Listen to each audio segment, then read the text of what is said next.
Hello everybody, welcome back to my channel. Today we are going to dive into the game I played last week with black pieces against like around 17-1800 ELO rating player. Of course that was over the board in classic mood, and that was super long game, and we both made some mistakes, and but at the end I was the lucky one who could manage to win. And yeah, this game like took us maybe 4.5 hours or something, and in total. And after this game I was feeling just exhausted, but yeah, but I think the game worth it. So let's go and let's see what happened and what did I played and how did my opponent answered. But I'm gonna, yeah, rotate the board because I played with black pieces and I want to uh, have a look on the board from my own side.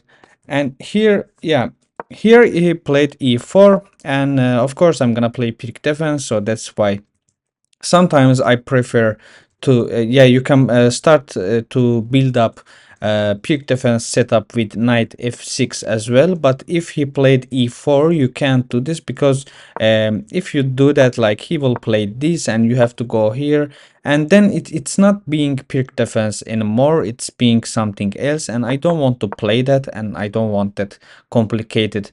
And also, yeah, early e5 from my opponent.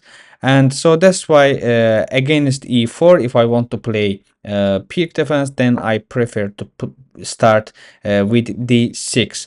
And after d6, he, yeah, d4, now knight f6, because now he can't, like, if he will play it, then I will take. If he will take, I will take his queen, and here he can't castle anymore. And also I'm playing this, now I'm asking for this pawn and also for fork here, and which means he has to protect for this f2 square. Then I'm taking his pawn, and it's completely bad position for white. That's why he can't push e5 here anymore after knight f6.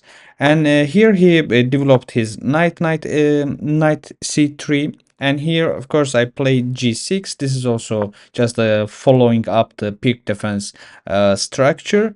I just create my fianchetto on g7 square, knight f3, castle, bishop d3, as you can see, like the book symbol over here. And this means like these moves are theoric moves, and until here we're still going with theory.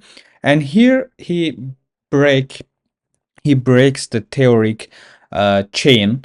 And but yeah, it says like this is what it says. It says it is inaccuracy. Inaccuracy means it's not even a mistake, like it's just inaccuracy. And yeah, so there are a few better moves over there, but also it's not actually gives you a lot of problems. And yeah, so after bishop e3, and here actually it says like just, oh sorry, it says just ask about this. And here actually when I put my bishop on g4, I'm expecting this h3, and h3 actually nothing wrong with it. And after this he takes it back with a queen because he doesn't want to break his pawn chain in his king's side. And then I play this asking about this d4, and here it comes, it's still theoric, how that's how it continues over here. But instead of h3, he directly played bishop e3. I think he also saw that, like, after this, if I will take it, then I will come here with tempo anyhow, he will have to put his bishop on e3. That's why he already did it in advance. And yeah, here I thought like, yeah, normally I don't follow this setup. I don't like to put my another knight on d7, like in these positions. But I don't know, like since he didn't take it, and also since he didn't push h3, and I thought maybe it's good idea to connect, to create a connection in between my knights. And also in the future I will push my pawns. Why? Because he already played f4, and this means most probably he will long castle. And when we have a opposite side castlings, you know that it becomes like kind of competition, race competition among pawns, and both players are trying to push their pawns as soon as possible. Yeah, that's why I played. I thought like knight d7 also will be okay. Meanwhile holding this connection, and also in the future, if I will need to push c5, then I will support it with this knight over here. But here he went back, and yeah, I didn't understand it, to be honest. And but bishop e2 was mistake, so something worse than inaccuracy move. And here I played a6. I don't know, like it says like here, even if you came here, play either e5 or c5. But I thought like, okay, he is going to long castle, so why not to prepare b5 in advance? And that's why I thought like, yeah, just take it easy and play a6. And here he played e5. I had to put my knight on h5 square, and here, yeah, he's actually um, protecting f4 in the future, because now I came here, and also actually I have a look on this f4 square, and also in the future I can play bishop h6 can attack on this pawn. And that's why he saw that, and he already played queen d2, which is also one of the most common moves in these setups. And also it actually good move, because he also creating a battery over here. After f5 he will have good battery here, and in any moment he can just play bishop h3 and trade with my fianchetto, and which is good for white pieces. And here I thought I have to create a space for my knight, because I thought like, if I will play something like this, just for example, after this, here it says take it, but I was considering this as a last way, because here also I was thinking maybe if I come here, he will play this. Oh, sorry, like here, like if I will play this, and then he plays this, then I come here, and he plays this. I play b4, takes. Now I'm coming here and asking for this, and here it takes, I take, coming, going back, and yes, something like this. I calculated until here, and I thought I didn't know, actually I didn't see that clearly it is this bad for me, but this is what I calculated, and this is what I was considering to go. But also that was not so clear for me in here. I mean, I couldn't understand, you know, over the board when you play and when you calculate a few moves ahead, especially in my level, and in our level it's not so easy to see. Okay, you calculating, but it's really not easy to discuss that position, which is not exist anymore. It's just existing in your imagination, and it's really hard to considering that position, how good it is for me, how bad is for me. And yeah, that's how it yeah, that is the actually biggest difference in between the levels. And yeah, so that's why I didn't see this position clearly. I couldn't yeah, decide about it. But also actually even this one, I calculated until here, then he, of course he was going there, but then it become really yeah, unclear for me. That's why I just said, okay, if he will after b5, if he will play h3, then I will just take it. Or actually this is also his, but now it says come here, now it says go over here. Yeah, yeah, this is a fork. But yeah, stockfish just I don't know. I have seen these forks and etc., but as I said, it wasn't clear for me, and that's why I decided to play bishop. Yeah, bishop h8. I thought like in any case, if he will play it, and because even if I go here, maybe if I will have to put my bishop here back, then he will come here with fork. And also if I won't put my bishop here, then he still can come here with tempo to ask about my knight, and then actually there is no any place to go for my knight, and then I can put my knight at least on g7, even though it looks really bad on in this square, but still I thought, yeah, let's create a space for my knight. That's why I played bishop h8, but it was not good move, and then he long castled as I expected, and here I played b5, and after this bishop h8, it's not so good for me.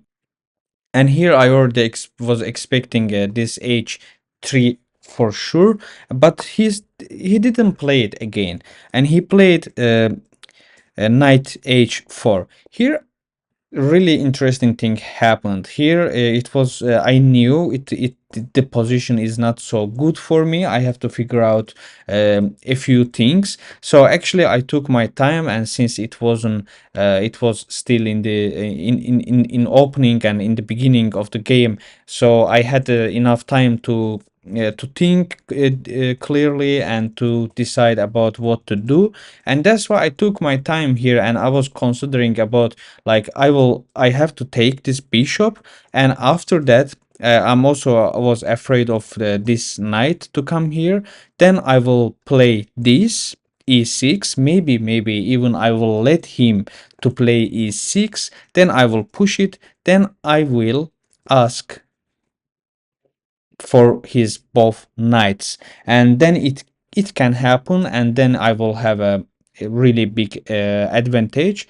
But and also, even though just yeah, even though if he won't come here, just still I was gonna play e6, because e6 is actually I do that with tempo, because I'm asking for this knight. He needs to take care of his knight somehow, and then actually I can push it, and I completely can lock up the center if I want. If I don't want, which means also then I will kill my bishop over here.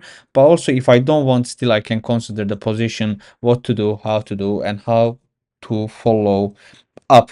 And but since I took my time like for maybe 20 to 25 minutes, and you know, this is the first step of that calculation, and I already took this bishop up. Sorry, I already took this bishop in my mind, and I'm calculating afterwards after taking that bishop, and suddenly I thought like I already took that bishop, and that's why I played second move instead of taking this. So and after playing this, I thought, what the fuck, like why just I didn't take this bishop. And but luckily still, yeah, even though if he's gonna take this bishop here, then I can take his knight, so it's actually not that bad. Still, at least I don't lose a material here, but still it was just. And here also I was thinking here, what about this? Now yeah,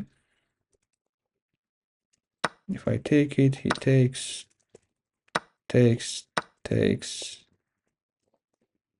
and this, yeah, look at my king is really bad. And after immediately after playing e6, because that was not what I was calculating, and e6, I said, okay, this is over, because he's gonna just take g6.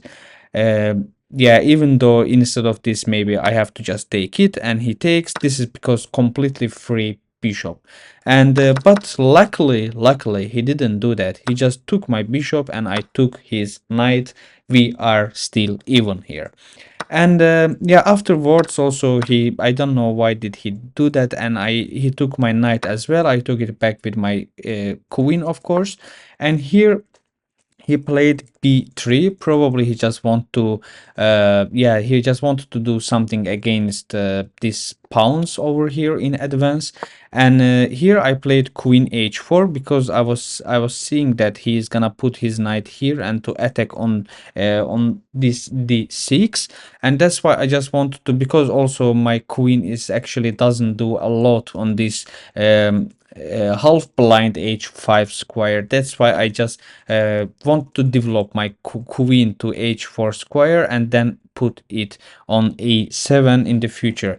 And exactly that's what happened, and I put my queen on e7, but I missed queen b4. Stockfish actually says this is not good move, and so actually I could have play this, and then when he takes, I just take it. And yeah, actually completely okay for me.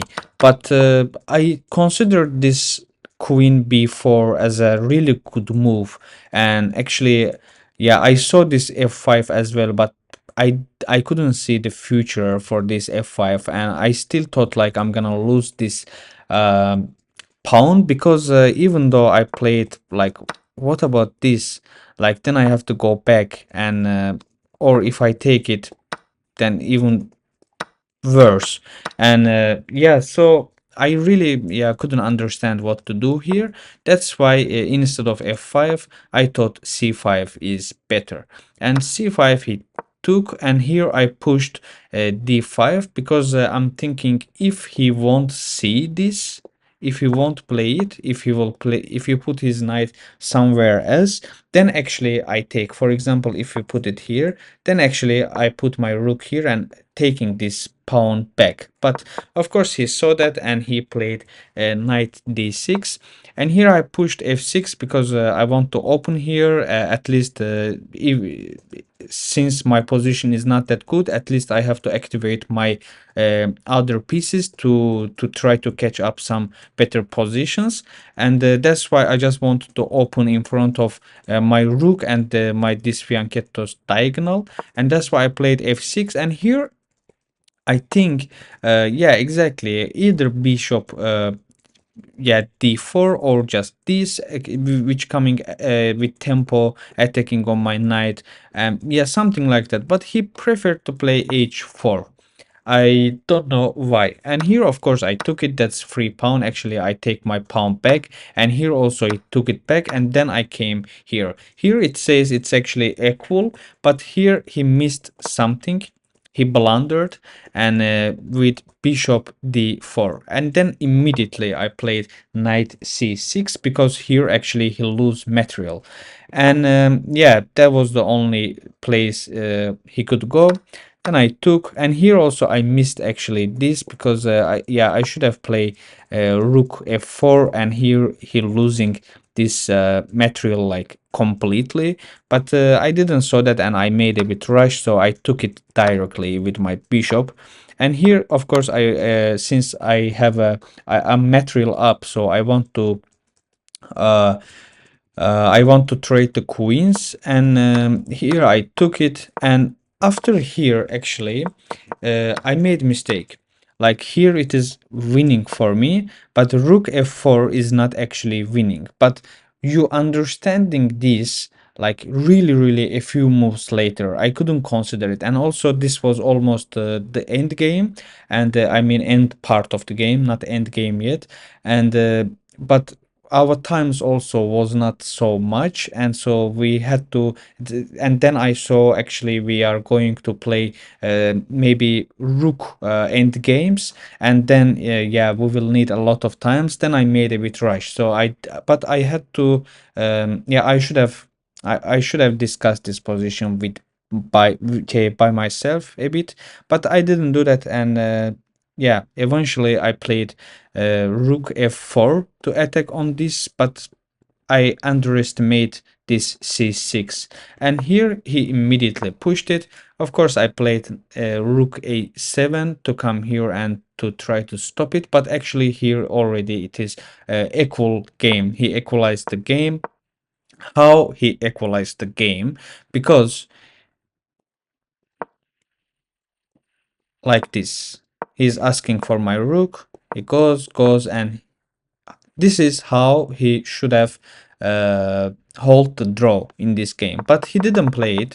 And after here he played c7. c7 was blunder, and I was lucky. Here I took his knight, yeah, back. And here actually it's completely winning for me, because even though we both have one rook each, but still I will collect. My rook is way more active than his rook, and so I will easily will collect these pawns, and I will win this game with more pawn. And that's exactly what happened.